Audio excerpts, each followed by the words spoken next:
তুই তুই তুই তুই তুই আমার ফজলু পাগলা কই। আপনারা বিপ্লবীদের চোখে চোখ রেখে কথা বলেন। এতগুলা মানুষের রক্তের দাম আমরা দিতে চাই।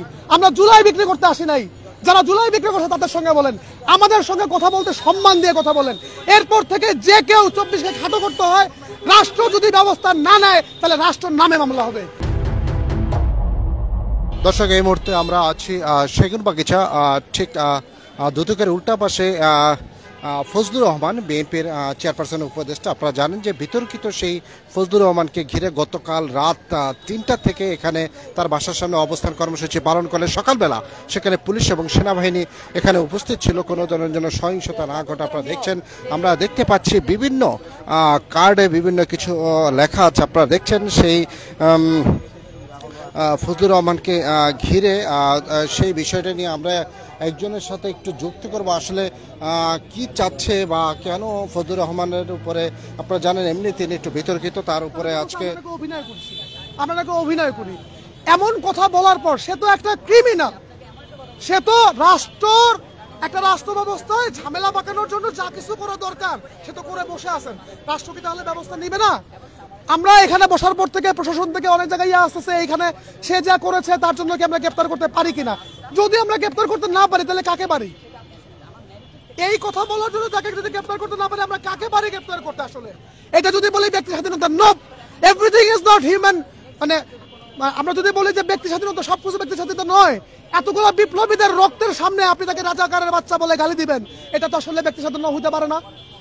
তাহলে যদি এইটাকে যদি আপনি ব্যক্তি স্বাধীনতা বলে এবং গিয়ে প্রচলিত আইনের ধারায় যদি এটাকে বিবেচনা করতে চান এবং বলতে চান তাকে গ্রেপ্তার করা যাবে না, তাহলে আমরা বলবো 146 ধারা অনুযায়ী বাংলাদেশ সামনে মামলা করব যে এই বাংলাদেশ, এই সংবিধান, এই আইন এই বিপ্লবীদের যে মাহিত্য এটাকে ধারণ করতে পারে নাই, এই বিপ্লবীদের যে চাওয়া সেটাকে পূরণ করতে পারে নাই, এই বিপ্লবীদেরকে অনিরাপদ রাখছে, তার নামে মামলা হওয়া উচিত।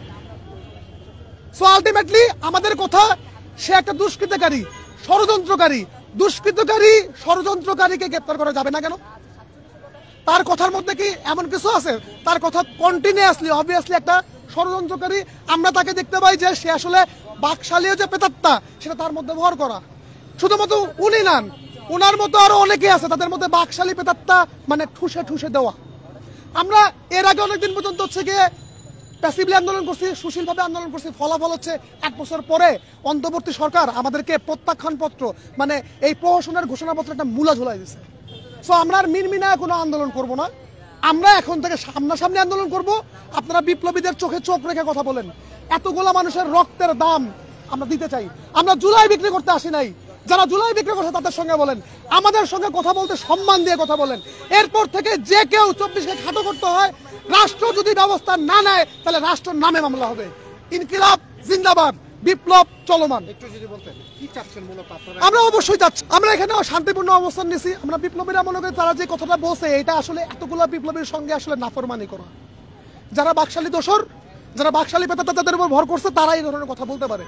সো বাকশালী দোসর, বাকশালী এইটা, সেটা যে দলই হোক না কেন, গুপ্ত হোক, সুপ্ত হোক, লুপ্ত হোক, আইনের অবস্থায় তাকে আসতে হবে। তাকে তো আমি দুষ্কৃতকারী, ষড়যন্ত্রকারী বলে দিতে পারি।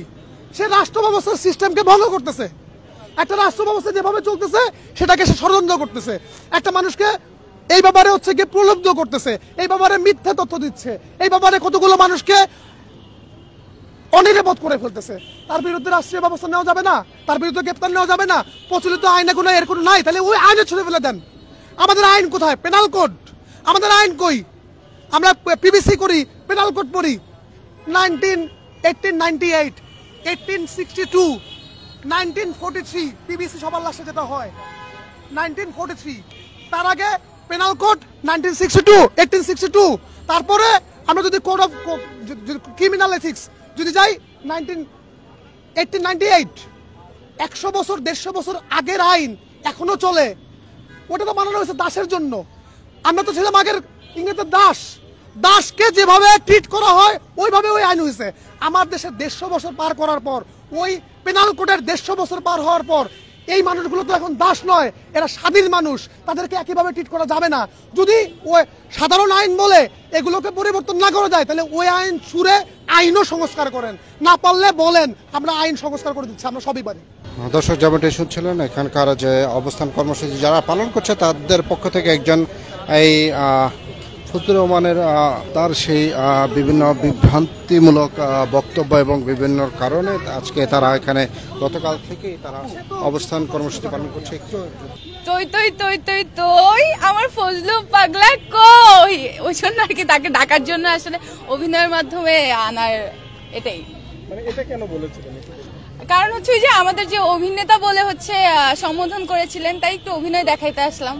আপনারা জানেন 24-এর আন্দোলনের পর থেকেই ফজলুর রহমান বিভিন্নভাবে 24-এর আন্দোলনকে প্রশ্নবিদ্ধ করার চেষ্টা করতেছে, 24-এর যোদ্ধাদেরকে প্রশ্নবিদ্ধ করার চেষ্টা করছে, কখনো রাজাকার, কখনো কালো শক্তি, কখনো মানে অনেক রকমের কথাবার্তা বলছে। তো সে গত কিছুদিন আগে একটা টক শোতে সে বলছে যারা 24-এর আন্দোলন করেছে তারা কালো শক্তি আর তারা রাজাকার।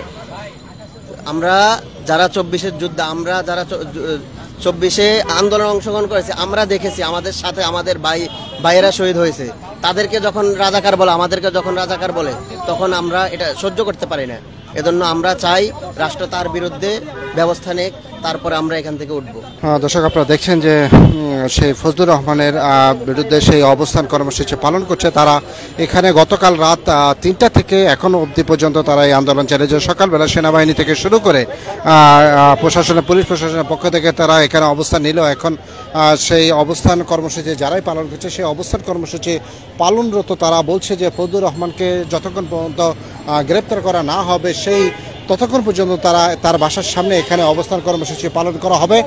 তারপরেও যদি সেখান থেকে প্রশাসনের পক্ষ থেকে যদি কোনো ধরনের পদক্ষেপ না নেওয়া হয়, তারা কঠোর থেকে কঠোরতম সেই অবস্থান কর্মসূচি ঘোষণা দেবেন, এমনটাই তারা বলছেন। এখানে উপস্থিত আছেন সেই ফজলুর রহমানের বিরুদ্ধে আন্দোলনরত যারা আছেন তারা এখানে অবস্থান পালন করছেন।